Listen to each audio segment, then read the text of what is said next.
کن فیکم الثقلین، میں دو چیزیں چھوڑ کے جا رہا ہوں، ایک اللہ کی کتاب، دوسرے میری اطرت جو میرے اہل بیت ہیں۔ اہل بیت نہ ہوتے تو اس آیت کو کوئی سلجھانے والا نہیں تھا۔ کیا مطلب؟ اس لیے کہ تو عقل کہتی ہے نا کہ ہمارے بس میں شکریہ نہیں ہے، پھر اللہ نے کیوں کہا صلوات بر محمد و آل محمد۔ اب اس کا جواب کیا ہے؟ اہل بیت نہ ہو تو کون بتائے گا؟ کسی کو پتہ ہی نہیں، جو بتائے گا کون؟ اب سنیے صاحب، روایت کہتی ہے، یہ آپ کو تفسیر نمونہ میں ملے گی یہ بات، روایت کہتی ہے کہ اللہ نے حضرت موسیٰ سے یا داؤد سے، اللہ نے حضرت موسیٰ سے فرمایا موسیٰ، اچھا اسی روایت کی بنیاد پر میں نے یہ ڈاکٹر والا واقعہ گڑھا ہے سمجھانے کے لیے، موسیٰ جو شکریہ ادا کرنے کا حق ہے وہ شکریہ ادا کرو۔ اب ہم اور آپ تو اللہ سے نہیں کہہ سکتے نا، لیکن موسیٰ کون ہے؟ کلیم اللہ، ان سے تو بات چیت ہوتی تھی نا۔ جیسے ہی خدا نے کہا موسیٰ جو شکریہ کا حق ہے وہ ادا کرو، حضرت موسیٰ نے جواباً کہا پالنے والے میں تیرا شکریہ ادا کرنے کو تیار ہوں، لیکن پہلے تو یہ بتا دے کہ ہمارا ہے کیا جو ہم تیرا شکریہ ادا کر۔ اچھا ایک چیز اور دیکھ لیجئے، قرآن نے کیا کہا؟ شکریہ ادا کرو گے نعمتوں میں واقعی ہوگا۔ ہائی اسکول پاس ہو گئے صاحب، 98.99% نمبر ہے۔ میں نے کہا کیا بھائی کاظم صاحب ماشاءاللہ ہائی اسکول پاس ہو گئے، آپ آگے کا کیا ارادہ ہے؟ کہا کچھ نہیں، ایک لمبی سی 1000 دانے کی تسبیح بنوا لی ہے، مسجد میں بیٹھ کر کے شکرن للہ کہیں گے۔ کیا شکرن للہ کہنے سے ہائی اسکول کے بعد انٹر کی مارک شیٹ آپ کو مل جائے گی؟ لازیدنکم، تو اس کا مطلب یہ کہ نہیں ہو سکتا۔ پھر خدا نے کیوں کہا؟ اب یہ دونوں چیزیں ابھی سالو کرتا ہوں، صلوات بر محمد و آل محمد۔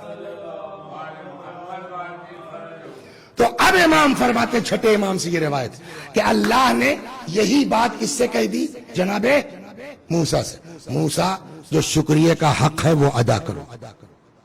موسیٰ نے کہا پالنے والے میں تیرا شکریہ ادا کرنے کو تیار ہوں، نافرمان نہیں ہوں، لیکن پہلے یہ تو بتا دے میرا ہے کیا اس دنیا میں کہ جو میں تیرا شکر ادا کروں؟ آنکھ تیری دی ہوئی، زبان تیری، اولاد تیری، جائیداد تیری، مال تیری، سب کچھ تو تیرا ہے اس کائنات میں۔ جب موسیٰ نے یہ سوال کیا تو اب قدرت کی آواز آئی، موسیٰ تو میں نے کب کہا ہے کہ بیٹھ کر کے شکرن للہ کی تسبیح پڑھو؟ کا پالنے والے تب کا خالی بندہ یہ تصور کر لے کہ ہمارے پاس جو کچھ ہے وہ ہمارا نہیں ہے، خدا کا ہے، وہی انسان کا حقیقی شکریہ بن جائے گا۔ صلوات بر محمد و آل۔ تو اب شکریہ کی صحیح میننگ کیا ہوئی؟ شکریہ تسبیح پڑھنے کا نام نہیں ہے، شکرن للہ کہنے کا نام نہیں ہے۔ کہ پھر شکریہ کی میننگ کیا ہے؟ کہ شکریہ یہ ہے کہ تمہارے پاس جو کچھ ہے یہ مان کے چلو کہ تمہارا کچھ نہیں ہے، تم امانت دار ہو، مالک نہیں ہو۔ اور اس سے فائدہ جانتے ہیں کیا ہوگا؟ ابھی اس پر بھی آتا ہوں کہ کیسے ممکن ہے کہ شکریہ ادا کریں تو نعمت بڑھے گی، وہ بھی بات آئے گی، لیکن پہلے اس کی وضاحت ہو جائے۔ صلوات بر محمد و آل۔ 10 منٹ۔ تو اب کیا طے ہوا؟ شکریہ کیا ہے؟ انسان کے پاس جو کچھ ہے وہ ذہن سے ملکیت کا تصور نکالتے ہیں۔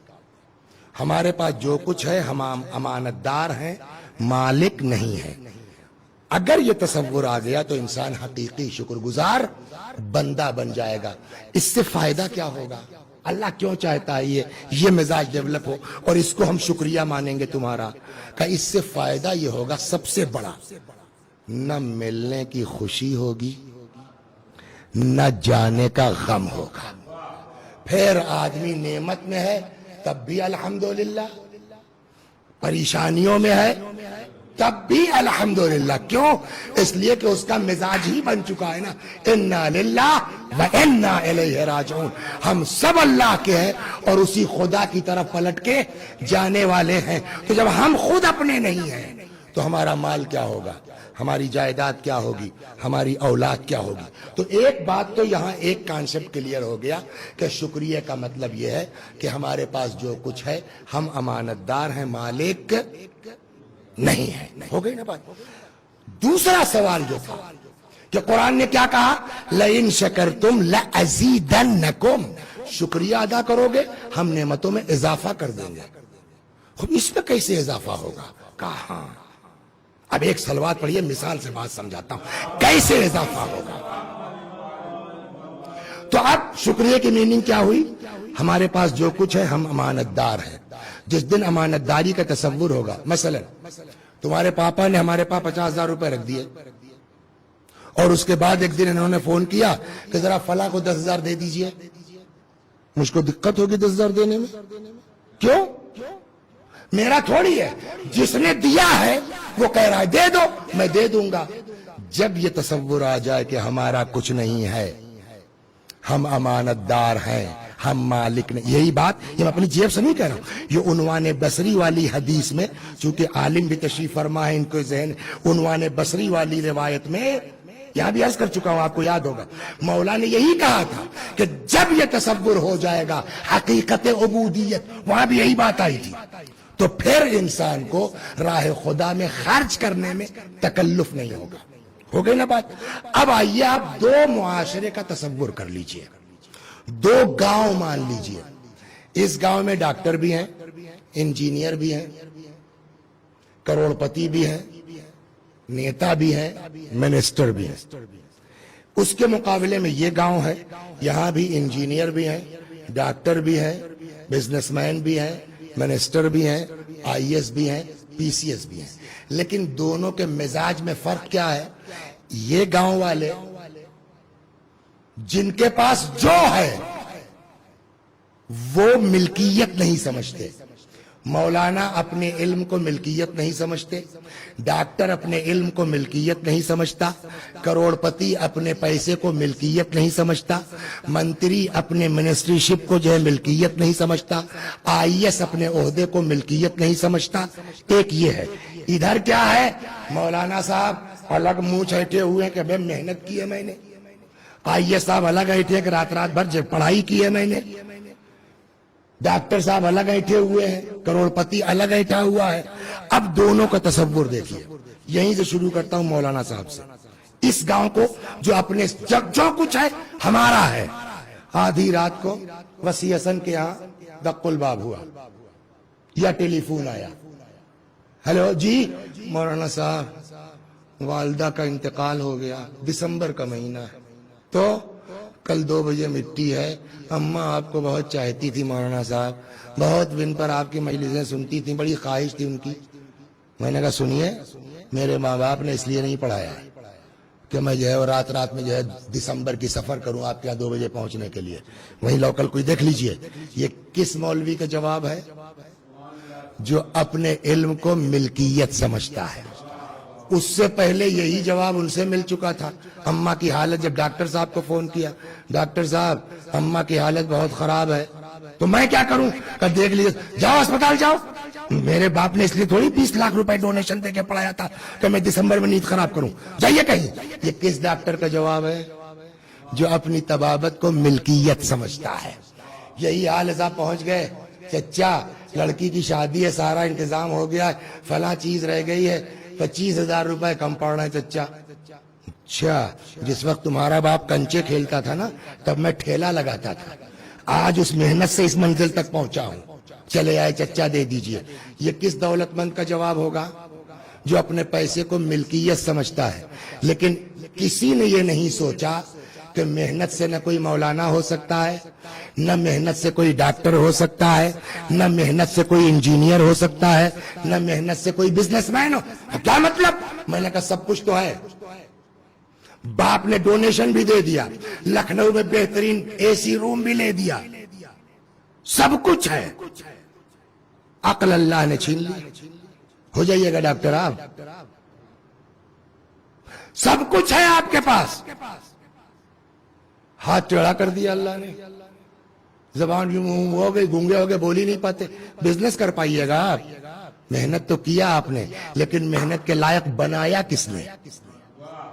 اسی خدا نے نا۔ تو یہ جواب کس کا ہے؟